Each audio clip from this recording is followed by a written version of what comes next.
నారా భువనేశ్వరి కీలక వ్యాఖ్యలు. ఆనాడు సిగ్గు లేకుండా కౌరవులు ద్రౌపది చీరలాగి అవమానించారు. గతంలో చంద్రబాబును ఇబ్బంది పెట్టాలని అసెంబ్లీలో నా వ్యక్తిత్వ హననం చేశారు నారా భువనేశ్వరి. నేనేంటో నా భర్తకు తెలుసు. నారా భువనేశ్వరి. నేను ఎప్పుడు ఆ విషయం నాకు ఇష్టం లేదు మాట్లాడటం, కానీ ఇవాళ ఆ ద్రౌపది అమ్మని చూశాను ఆలయంలో. మీ అందరికీ తెలుసు ద్రౌపది అమ్మ గురించి. మీకు తెలుసా లేదా? అప్పుడు కౌరవులు ఏం చేశారు? ఆవిడి భర్తని అవమానించాలని సిగ్గు లేకుండా ఒక ఆడదని, ద్రౌపది అమ్మని సభలోకి తీసుకొచ్చి ఆ అమ్మ చీర లాగారు. ఎందుకు? భర్తని కొట్టడానికి. వాళ్ళకి వేరే దారి దక్కలేదు, ఒక ఆడది దక్కింది వాళ్ళకి.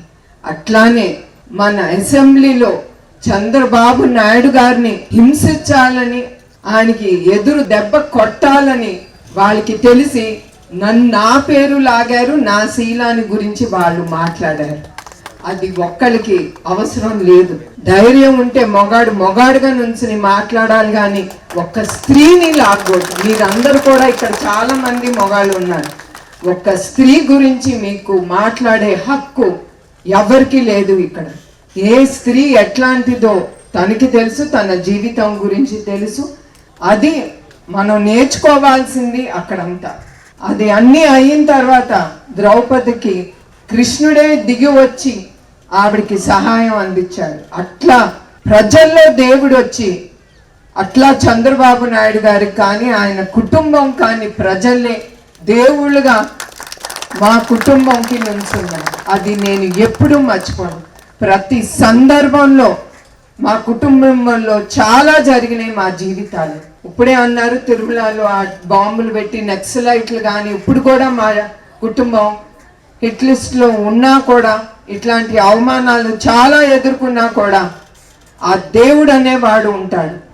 ఎప్పుడు మా కుటుంబం మీకోసం, ప్రజల సేవ కోసం వాళ్ళు ఉన్నారు.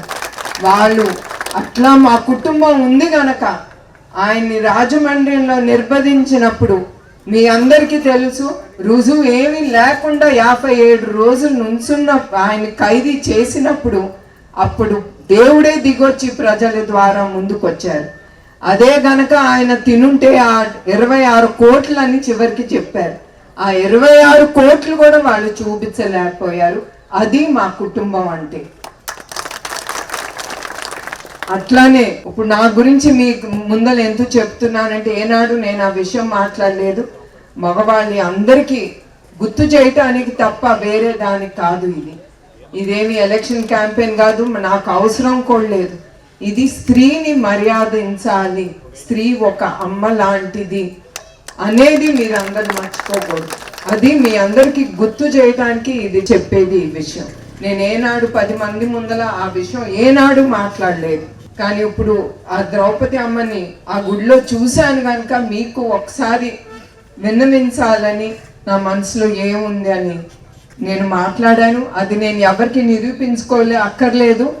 నా భర్తకి తెలుసు, అందరికీ తెలుసు నేను ఎట్లాంటి దాన్ని. So that's not at all important for me.